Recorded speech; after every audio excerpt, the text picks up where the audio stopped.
Welcome to the Outdoor Muscle Show, where we talk about strength, endurance, adventure, and everything in between. Today, I'm talking to Pete Ciotti. Pete is an ultramarathon runner, father of four, and entrepreneur. He's also the host of the Grit podcast on Spotify and YouTube, and founder of Grit Coaching. Pete just did his first 100-mile trail race, and let's just say it did not go according to plan. But he made the best out of a tough situation, and I think you'll find it's a really good story. Pete's going to be sharing his experience and his advice for anyone else looking to take on an ultra distance race. Pete has a ton of great insights on running and life in general, and I really enjoyed this conversation, and I think you will too. Now, on to the show. Pete Ciotti, welcome to the show. Hey, how you doing, Buck? Good to see you. Good to see you too. So, Pete, you just did your first 100-mile race. Let's go ahead and start off by talking about that. How was it? Whew, it was a doozy, man. So it was the Lake Sonoma 100 miler, nicknamed the Sufferfest, and it certainly lived up to its name. It was February 1st this year, 2025, and I had never run a 50 miler, let alone a 100 miler. It was quite the challenge, and the weather was looking good up until a couple days before, and of course, we got into a downpour of rain, basically an atmospheric river. It just nonstop rain. Flooded all the trail out, and they don't get a lot of rain there. And the lake actually rose while we were running. So we took off at like 5 a.m. to downpour rain, cold rain. And it's quite the race. First of all, it's like over 27,000 feet of vert. Oh, and, that's intense. Yeah, it was. And it's basically you start off by running a half marathon up this peak, Pritchard's Peak. It's called. So we run up into the sloppy peak. We're sliding all over the place. It's 5 a.m. We had headlamps, and you can barely see in front of you. It's all foggy and misty, but also the ground is completely soggy and literally a river running through it. So we go up to the peak, get to the top, come all the way down, and then the sun comes out. Well, I don't say sun comes out, but it's sunrise. Let's say we get some light. And it's just, the whole trail is just washed out. Just literally like running through a river. So it was an adventure, to say the least. It was a glorified power hike, really. It was really tough. We had poles. We were just struggling through just like, we called it peanut butter. It was literally just mud and sludge and whatnot. Ran all day, ran about 15 hours, ran into the night at about 10 o'clock. We had gotten all the way around the lake, our first loop. We were getting ready to get prepared to meet with our pacers and doing a whole nother loop into the morning. It's going to be at least a 30-hour race. And so we're kind of psyching ourselves up and getting ready for that. And we're sore, we're beat up, and we're 52 miles in. And the race director, Skip, comes over to the aid station that we're at and says, "Oh boy, the race is canceled." At mile 70-ish, the bridge that we had is finally washed out. And then we were crossing rivers, literally grabbing ropes and crossing rivers that were waist high, doing these out and backs, going through these rivers and stuff. It was pretty nuts. Finally, it was just it wasn't safe. Yeah, that sounds crazy. So they ended up canceling a portion. Yeah, so they canceled it. Most people finished what would be 100K, 62 miles. We were about mile 52 when we got the news, and he's like, "Okay, you just got to run 3 more miles to the finish and get your finish." It's now a 50-mile race, or 100K for those that were ahead. So yeah, we finished around 10 o'clock. Yeah, it was pretty wild. I had never run anything like that. I had never even run 50 miles. So there you go. That was my first 50 miler, I guess. First anyway. Yeah. What a way to do it. Yeah. But my whole ultra experience in the last year has always been a series of trial and error. My first ultra I ever entered, I had a DNF like 15 miles into a 50K because I got lost. I just didn't follow the markers and went like 8 miles down the PCT and we lost, ran into a hiker, and he's like, "You're way off course." And I had to like get radioed in and basically rescued, even though I was totally fine. It's silly things, you learn along the way. That's a tough part about trail running, and something that when you go from like road running to trail running, you don't really realize. There's way less people than a road race. If you do like a city level marathon, there's thousands of people. You couldn't get lost if you tried. But a trail race, you might actually be alone for a decent amount of time. And yeah, if you're in the pain cave and you're not paying attention to what you're doing, it's really easy to get lost. Absolutely. Yeah. Yeah. There's all different kinds of things that can happen. So many elements to consider and lessons to be learned from those failures. With that first ultra, I was doing great. I mean, I was pretty in the head of the pack in mile 15, and we did all the climbing. So we only had 15 more miles to go to complete the race, and I was crushing it. And I think I got too into my head and was too into the flow state or whatever. And I put in some headphones and was rocking out and just not looking at the trail markers. And before I knew it, nobody was around, and I was like, where am I? Right. Just the lesson in learning to always download your maps before you take off. Yeah. You're going to have service on trails a lot of the time. You're not going to be able to rely on always having the service to look up the GPS, see where you are, stuff like that. So that was a big lesson, and always download your maps ahead of time and always watch your trail markings and study the trail map and the race map before you could show up, that kind of thing. But yeah, no, it's way different than running a city marathon or something like that. Because for a while you are alone, and you have to be comfortable with that. And that's a hard thing to be comfortable with. You mentioned pacers. Are you bringing in your own pacer, or does the race, like going back to the city marathon, you could follow pacers based off of whatever? Oh, right. Right. Like, are they providing that, or are you bringing it? No. Pacers and ultras is a completely different thing. You bring your own people. So you find friends that sign up as pacers, that want to sign up as pacers. And usually in like 100-mile race, you won't see pacers till like mile 62 or somewhere around the 100K mark. I know the 100-miler I'm doing in September, I can't have a pacer till mile 62. Okay. And then the way that race is designed, he can exit at mile 80 or continue on for the rest of the race. Mm-hmm. So I'll have a pacer at mile 62 and a pacer at 80, but they're going to come along with me for the ride. When you're doing an ultra, a big ultra, like 100 miles or more, you usually bring in a crew and some pacers, unless you're self-supported. And some people do that too, but super nice to have the pacers just to talk to and get you through your tough times and your lows, Yeah. Oh yeah, definitely. It gets kind of lonely out there sometimes. Yeah. Especially in a long race. I've never done a 100-miler. That's pretty intense. Was it, I know you didn't get to finish it, but was it supposed to be a loop, or are you doing like an out and back? It's both. The Lake Sonoma was both. So Lake Sonoma was, you go out and back up a peak. Mm-hmm. It's a start line, up, and then back to the start line. And then you go around the lake. But in going around the lake, there was one out and back on the map and everything. We had I ran the whole thing with a buddy of mine, so it was really awesome. So we were together the whole time. We're similar pace and similar. We've been running about the same amount of time. So we ran the whole thing together. So we went through all the highs and lows together, everything. But there was an out and back, we thought was going to be a small out and back on this race when we looped the lake, but it turned out to be the worst part of the race, the hardest part of the race. Yeah. Called Falcon's Nest. And what was so hard about it is you had to go across that river that was flooding out, that was waist high. Your pack, we run with a running vest with a pack. We're trying not to get our stuff wet. We're holding it up. We're going across. We're grabbing one hand's on a rope and the other hand's holding our pack as we're crossing this raging river that flows right into the lake. And then we're just sliding around in mud with our poles, just trying to hike up.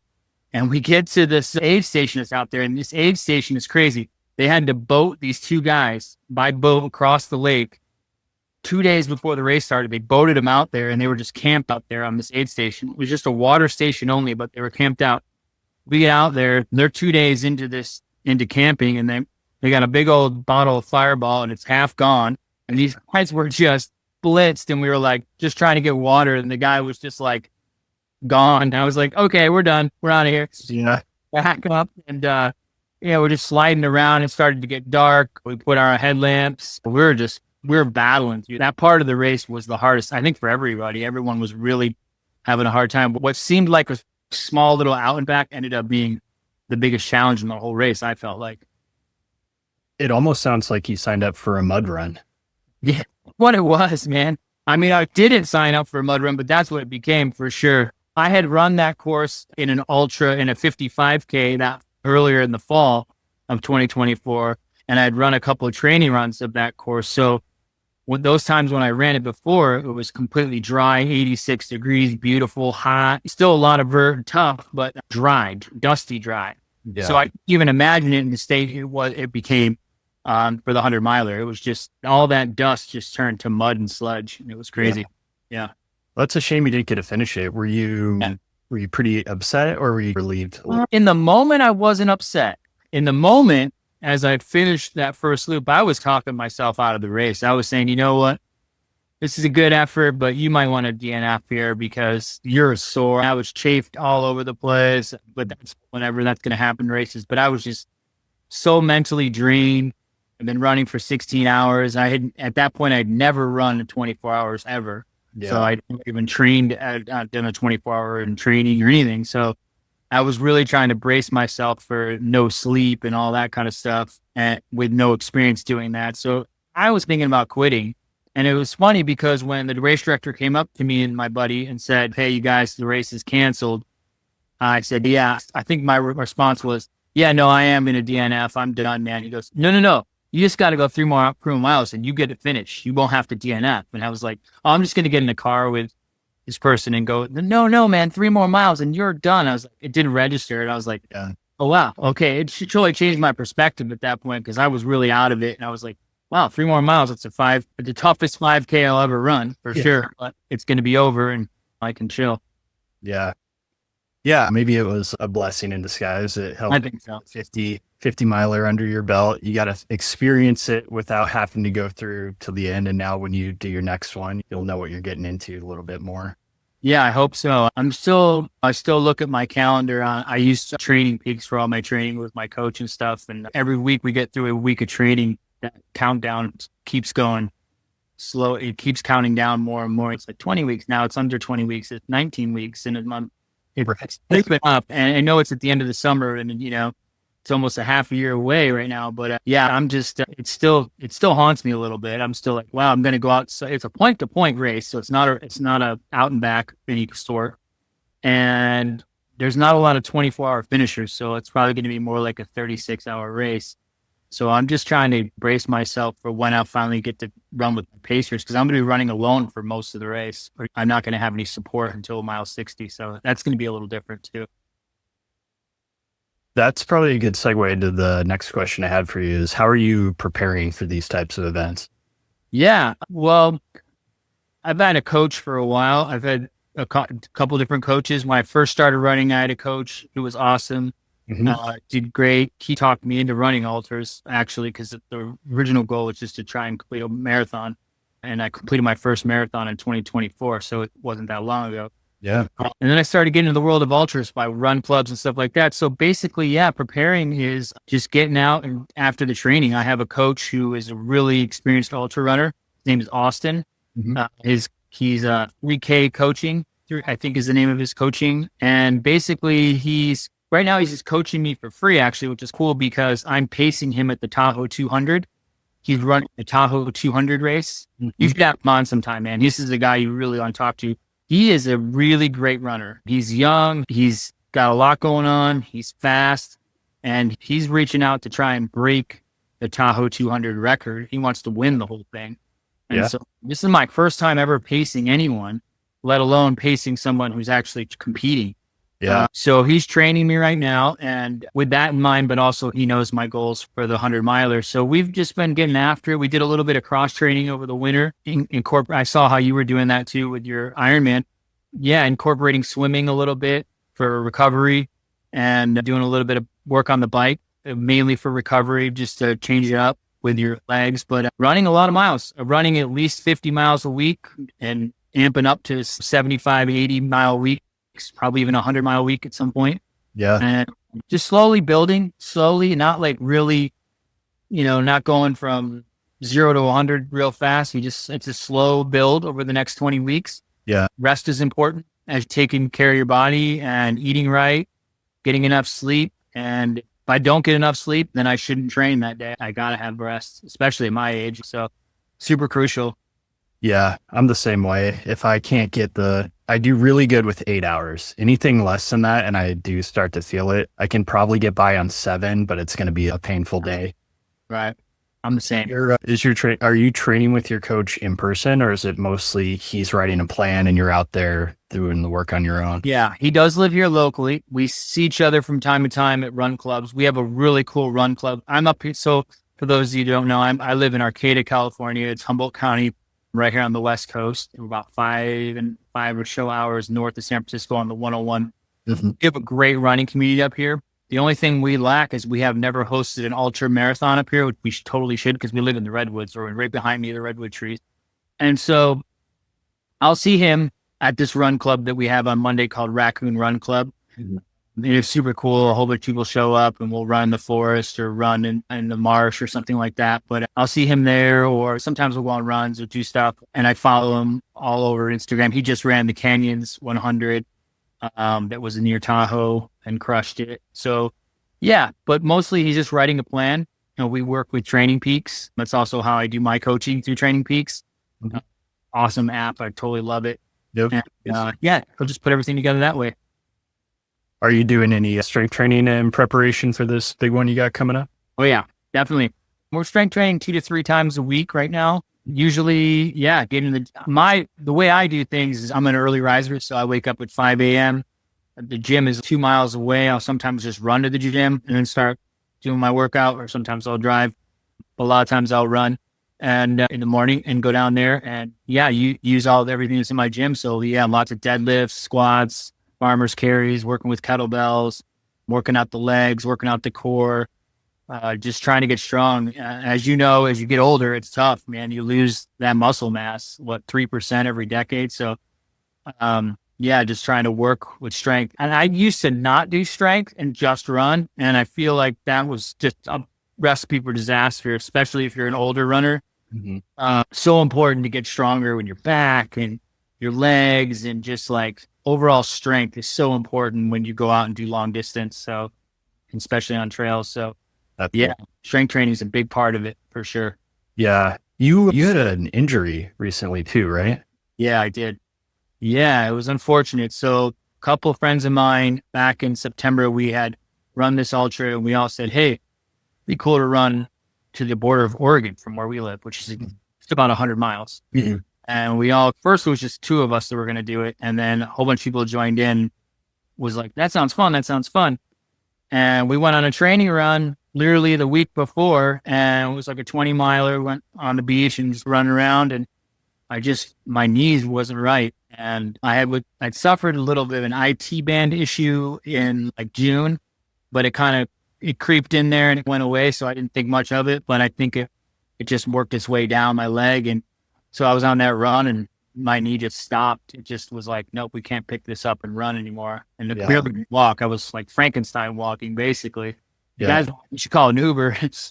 But I walked back the 8 miles, and I think that wasn't good at all. And so I had to really learn. It was a big learning curve in patience at that point, because I had a lot of FOMO watching everybody train and get ready for this adventure, because that's what it was. It was an adventure. Yeah. And I couldn't go. I had to sit back and just wait it out. But I did get to crew them, which was fun. I got to drive up and help them out and take their stuff to them and get them food and all this stuff. And I went with a friend of mine who's also a great runner, and he documented the whole thing. It was a really cool adventure. Again, this is when we were going through the beginning of this whole atmospheric river of crazy winter back in November, and which led all the way till February. And so the plan originally was to run trails along the beach and run trails and go all the way up to the border of Oregon. That got all washed out. So they had to literally run up the 101 highway, and they had very little bit of shoulder to run on, and tractor trailers coming up in the middle of the night. It was crazy, but they made it. They made it happen. That's cool. That's awesome. That's like the really good thing about the running community is you're frozen. Are you still hearing me? Am I back? You're back. I don't know if I'm near or not. Sorry. I don't know. Yeah, I don't know. You froze, and then I wasn't hearing anything. I'm like, oh God, am I frozen too? But okay, so we're good. Yeah, we can edit that. I was going to say, it's cool about the running community. You build these relationships with people that, you wouldn't otherwise probably meet. They come from all walks of life, and you have this thing in common. And then someone gets the idea, let's run 100 miles to the Oregon border. And now you're having adventures again, like you did when you were a kid. And there's something special about it. And I think that's part of why so many people are gravitating towards running nowadays. Totally, man. Yeah. And for me, someone who never ran at all when I was younger, or when I was even in my 20s or 30s, and now I'm running with like people in their late 20s and 30s. It's so fun. I am the old guy, but there's a spirit to it that's just amazing. And with that Oregon trip, it was just incredible. We actually had two guys on the Oregon trip that had never run 100 miles in their life, and one of them had never been to Oregon. So that was his first time going to Oregon ever. And it was by running, not by car, not by flight. It was just by his own 2 feet. So pretty awesome. It was quite the adventure for sure to watch and witness. Definitely. Yeah, absolutely. I feel the same way. I've met a lot of cool people. I recently started doing Run Club last year. I'm like, why haven't I been doing this the whole time? It's great. It's a great make new friends, which is harder to do the older you get. Yeah, totally. It really is. I remember the first time I ever stood up to Run Club, because for the Run Club at the Raccoon Run Club, it'd been going on about a year. It had been going on about a year. So I think I made it for the third or fourth ever one there was. And it was like, you got to show up in a Hawaiian shirt. So I dusted off some Hawaiian shirt I found in my closet, showed up. I had this funny little hat on, all like this. I looked way out of place. Yeah. I had a run, and it was super fun. And I met some awesome people who now are like my best friends. I mean, the guy who runs Raccoon Run Club, his name is Thomas Nolan. You should really check this guy, and you should really have this guy on your show. He just did the Speed Project, which is a race from Los Angeles to Vegas.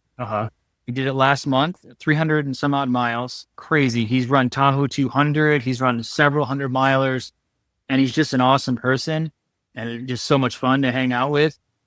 And he's really inspired me a lot in this running journey. And the whole Run Club culture, it totally exists. Right now, it started out, we just had this 1 or 2 run clubs in our town, and now we have a run club every night of the week. There's some kind of run club going on in our town.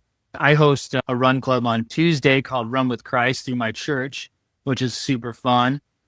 A lot of walkers, a lot of runners. We'll do like a 3.5 mile, real simple thing. But like you said, it's a good way to meet people, and stuff like that. And then I have another run club on Thursday mornings called the 5 a.m. Run Club. We meet up. Usually me and about 4 or 5 other women show up, actually, because they get up in the morning and ready to go. Yeah. And they're fast. They're like way faster than the pace I'm used to.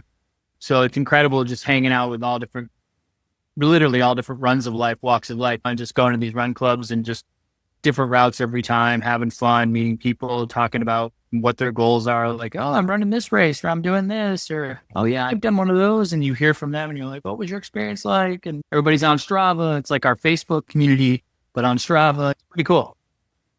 How did you start your own run clubs? How'd you go about doing that? I just did it. I just saw, and I was like, oh man, nobody's doing anything on Tuesday night.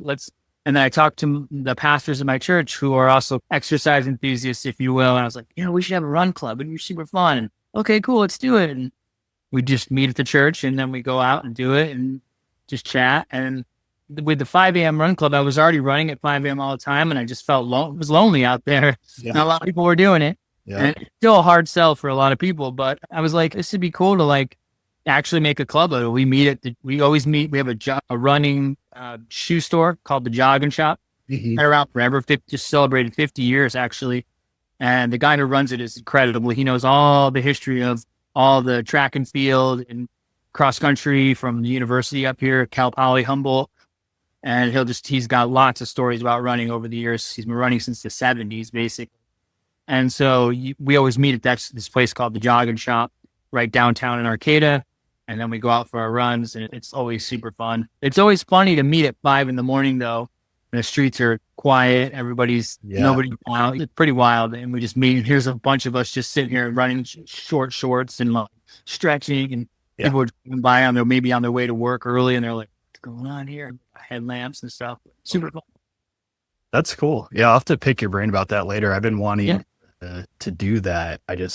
Everything else going on, I haven't figured out how. And I don't have like someone to announce it at like church or something. So I'm like, how do I get the word out about this like locally? So well, it seems like you have a good forum for it. I noticed you have a really good online presence and everything on Instagram and stuff. I mean, I'd start there and just say, hey, I wasn't sure, Buck, do you live in like a bigger town or like a smaller? I live in Washington State. I live right in between Tacoma and Seattle. So wow. big cities on either side of me, but my town itself is kind of a small town. Yeah, maybe in one of those towns they need a run club on a certain night and you can put it together. But you'd be amazed how fast it picks up. Word travels fast, and people are looking for stuff to do. They just need other people to do it. Right. Yeah. No, that's good advice. I'm gonna look into that, and I'll probably pick your brain about that a little bit more. Absolutely. Something else I wanted to touch on real quick is you're a father, right? You have a couple kids. How on earth are you finding the time to do all this? Yeah, I have 4 children. I have a 17-year-old who is about to graduate high school in a few months, a month and a half. I have a just turned 14-year-old who's about to go into high school. Mm-hmm. And then I have a daughter who's 11 who is about to go into middle school. And we just had a baby 2 months ago today. So Wow, yeah, thank you. yeah. And it was a surprise for sure, the 4th one. Yeah. But I don't know how we do it. I can't really tell you that we have a perfect formula, but we work really hard. I have an amazing wife and partner in life, and she is a total human rock star, absolutely rock star. She's an engineer. She worked her butt off. She's gone back to school twice, 2 different degrees, bust her ass. Amazing. So that's largely how I do anything is because of her. Yeah. It's for me to train and do what I do. There is some sacrifice that has to happen. So I have to carve out the time. That's why I wake up at 5 a.m. and work out early, because I know my family is usually going to be sleeping around then. Well, sometimes with the new baby, sometimes not. But in general, our kids are asleep. The dogs are asleep. We got 2 dogs too. And everyone is asleep at 5. So I carve that time out to go get it done.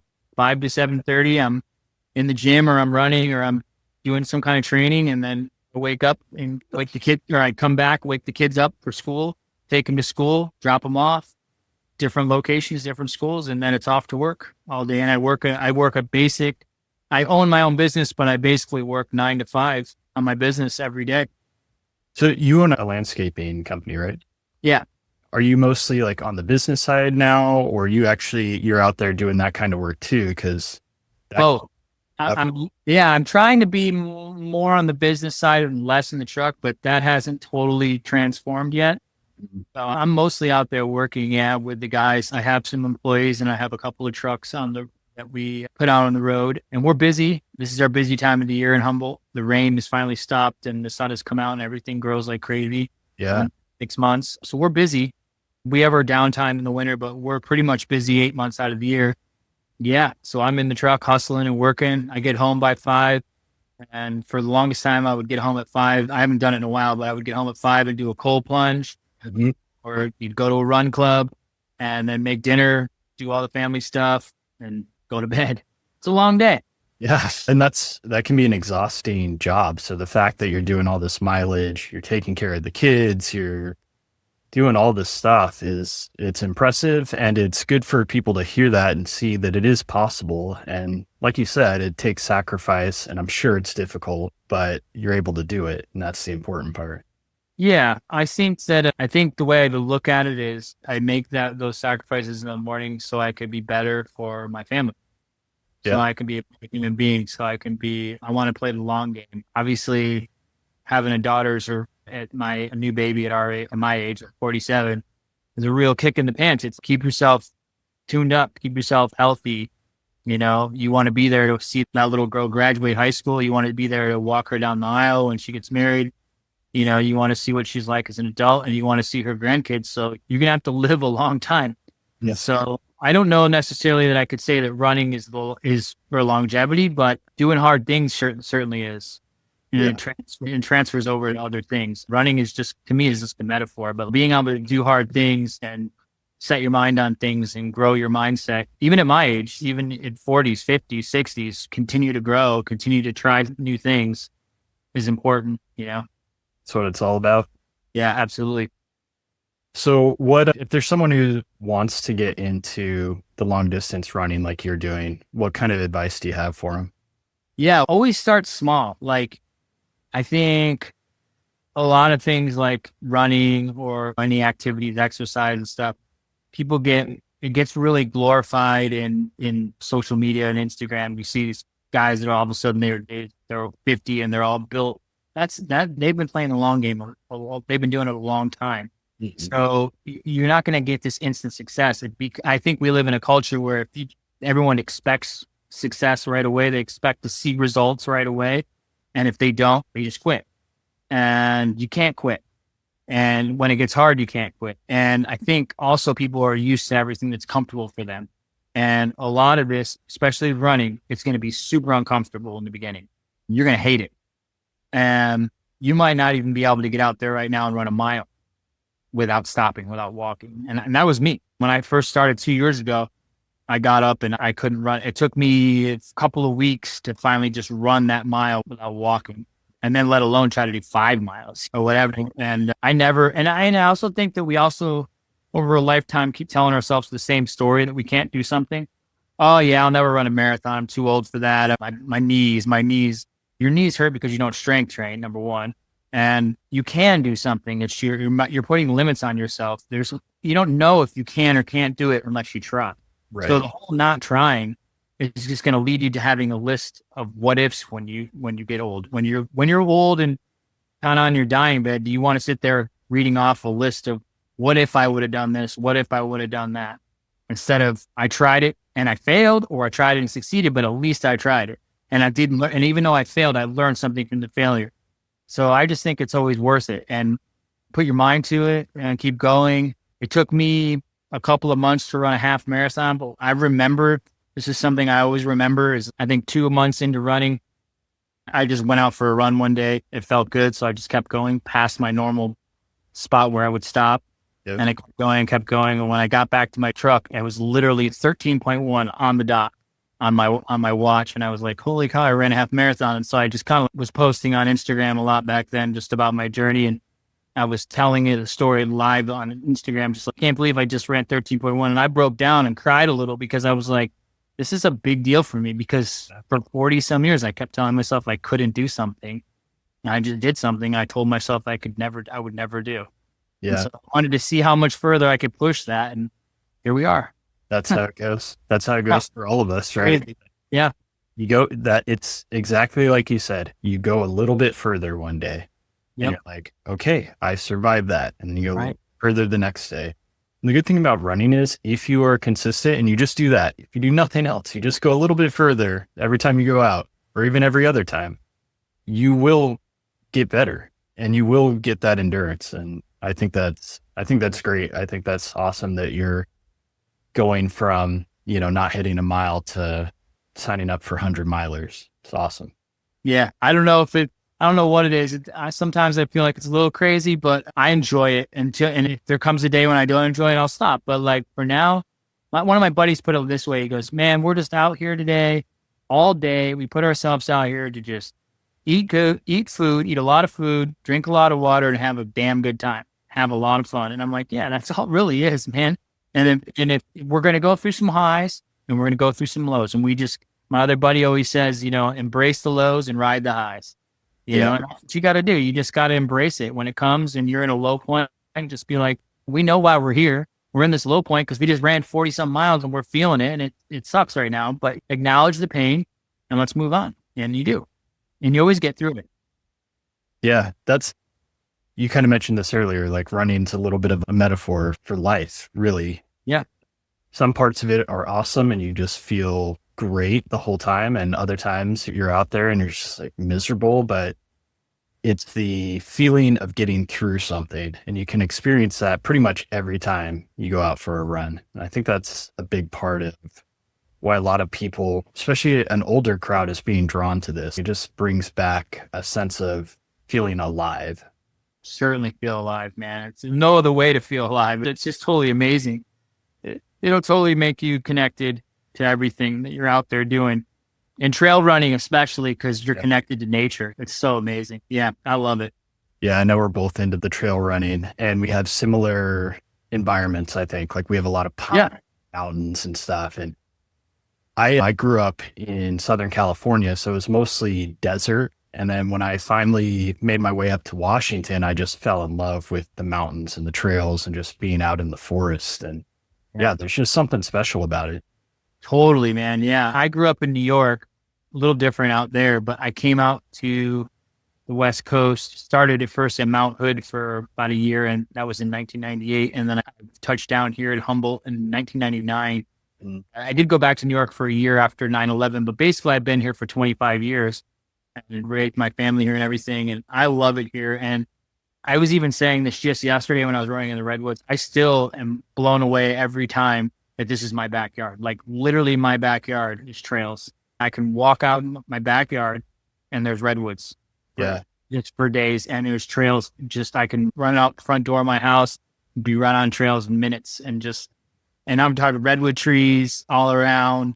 It's even nicer to run in the rain when after it just rained or something like that. And it's all wet and fresh. And it's just, yeah, it's amazing. And I get vert and I have fun and I can go out there solo. I can go with a crew, like whatever. And we just shuffle. I mean, every Saturday we'll wake up early and I have like this little sort of unofficial running club called the Breakfast Club that I've started, where it's just me and a group of friends I'll invite, and we'll just shuffle around the city, the town of Arcata where we live. Yeah. We'll get like big miles, like 15, 20 miles, sometimes a marathon effort.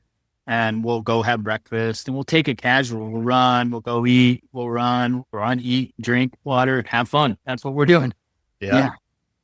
No, I think you're very fortunate to live in an area like that and you're taking advantage of it, right? It's like, I mean, people come from all over the world to see the redwoods and you're out there living life in the middle of them. And yeah, I'm sure a lot of people are envious. I know. Oh, yeah. I know I am. I never lived in that area. I lived in the Central Valley of California for a while. So we were a quick shot to like Yosemite and like Redwood. Oh, nice. Story. And I loved going there. So I imagine it's just a blast running through there.